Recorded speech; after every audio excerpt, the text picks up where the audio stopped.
Hello, hello. Today I wanted to talk really quickly about Michael's Makerplace. I haven't mentioned them much in my videos recently, but I did sign up for it quite a while back, and I did make a few videos about it when I did sign up.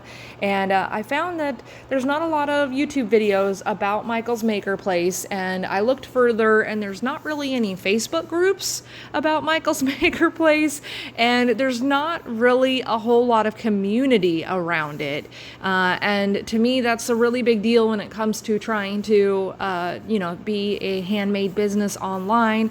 Etsy and Go Imagine both have huge communities around them where you can learn from other sellers, and there's, a lot of community even in buying from other sellers. And I don't really see that on Michael's Makerplace at all. And I was looking into this a little bit further because I was curious, how the site is doing, and didn't find a lot of information, but found that early on, I think it was like a year ago or so, somebody had made a video, and I think they're pretty popular YouTuber with a lot of followers, and they were concerned about the verbiage in the agreement for Michael's Makerplace, and saying that Michael's was going to steal all of our designs potentially, and all of our ideas basically, and could just replicate our products and resell them. And there's just some kind of weird verbiage in there that scared a lot of people, I think, and that might be one of the reasons why it hasn't taken off,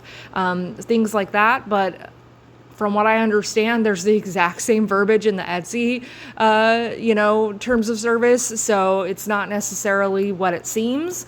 And I'm not going to try to decide for sure and convince anybody. But hey, if you are curious, literally all you got to do is on YouTube search Michael's Makerplace, and you're going to find very few videos about it, and you'll surely find the video I'm talking about.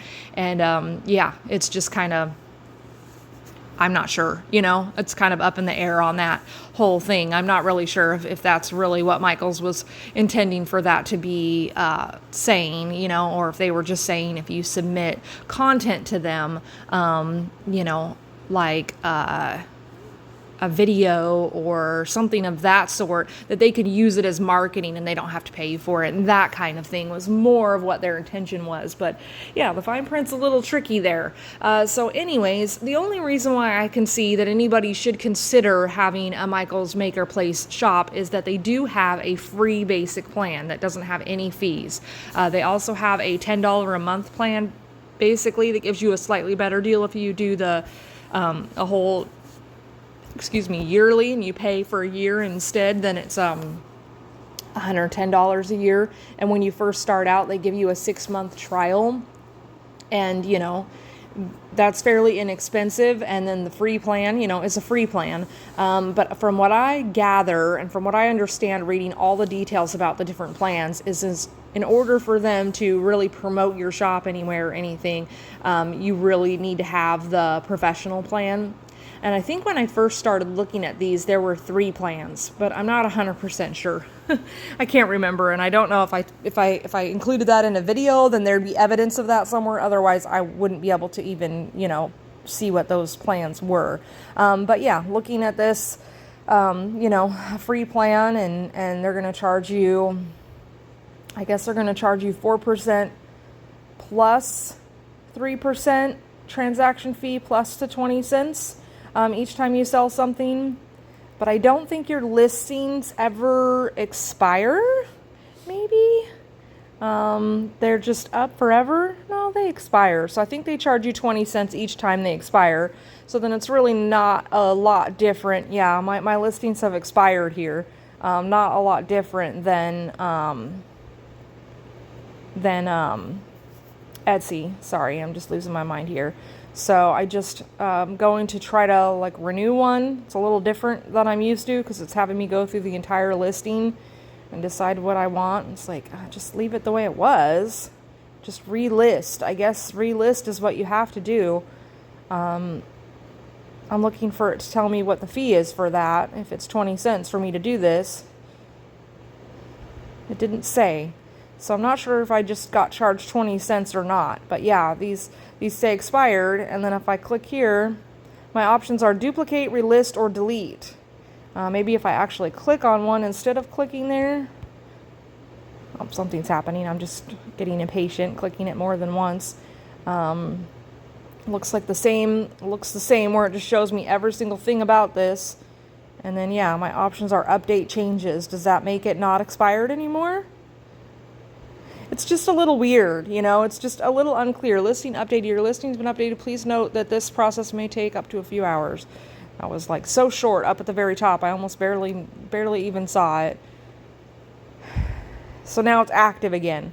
So I have no idea if I was just charged anything for that. When you renew a listing on Etsy, it immediately tells you you're being charged another 20 cents. And of course on Go Imagine, there's not a fee per listing at all. So you can constantly change your mind about what you want listed and you can renew it anytime you want after you make changes and that type of stuff. And it doesn't cost you anything extra. So yeah, so I'm not really sure about that. But overall, I just find Michael's Makerplace to just be a weird business model.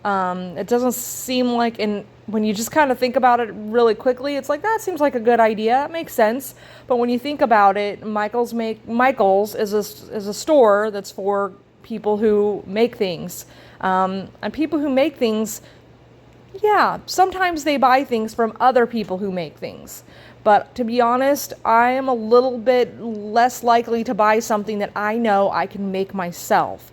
Not all people are multi-talented in different types of crafts. I am not anybody who can knit or crochet or anything like that. So if I wanted something that was crocheted or knitted, I would be looking, to a fellow maker to do that. But I don't have any community around, no reason to jump onto Michael's Makerplace and to buy it from them because I'm a Michael Makerplace seller. It just doesn't, I'm not compelled to do that. Whereas in Go Imagine, for example, I'm in a bunch of Go Imagine groups and, there's the Maker Circle and there's just a community around that.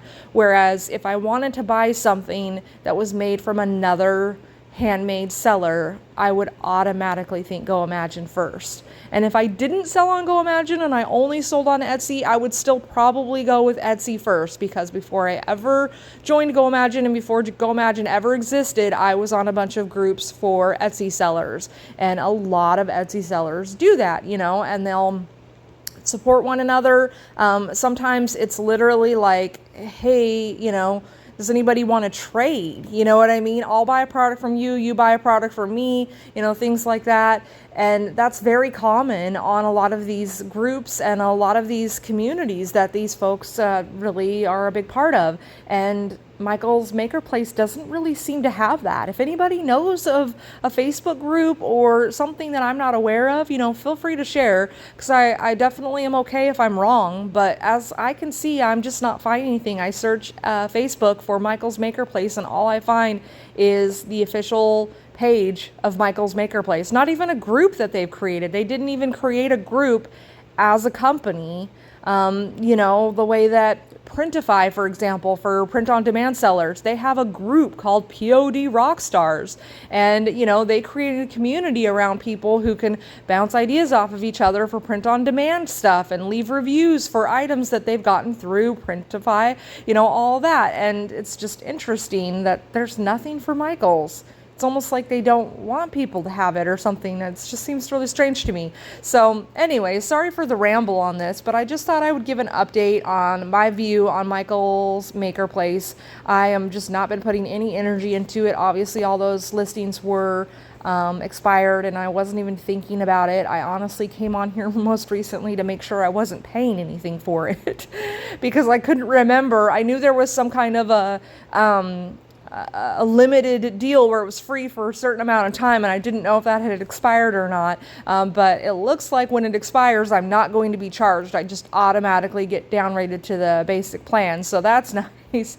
But yeah, I just don't ever hear anything about them. I don't see their advertising. People could say the same thing about Go Imagine, but there's that whole community around it, and they're trying to, really connect with people, find out what the sellers want. They're doing the weekly office hours with John Lincoln, the founder of Go Imagine, and he's really taking the time to talk to people and help new people who have just joined and all of that, you know, and it's just, that's priceless to me. And this is just kind of pointless to me almost, you know. I'm wasting my time.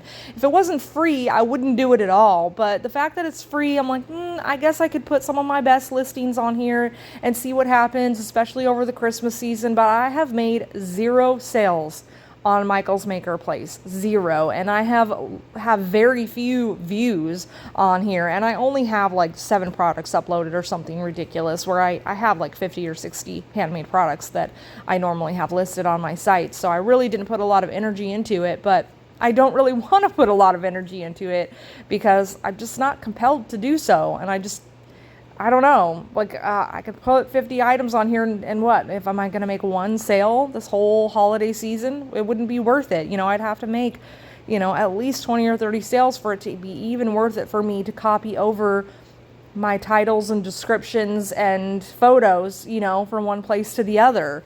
And that's another thing, you know, at least with Go Imagine, if you have an Etsy shop, you can do the upload to transfer a bunch of the information from your listings straight over to Go Imagine. And, you know, I'm not aware of anything like that Michael's is offering. So anyways, yeah, that's my whole video here. Thanks for watching. If you have any other questions, or if anybody knows more about Michael's Makerplace or has a different perspective on it, I am more than willing to hear that out. Feel free to leave a comment or send me an email. More than willing to hear that out. But yeah, otherwise, give me a thumbs up if you found this interesting or helpful in any way, and make sure to subscribe.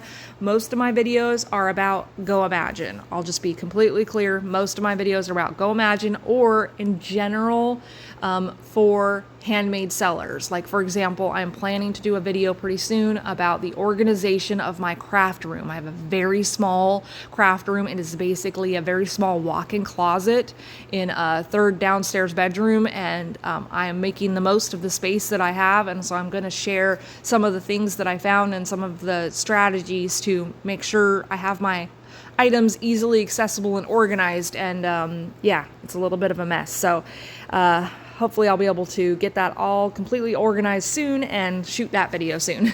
So have a great day.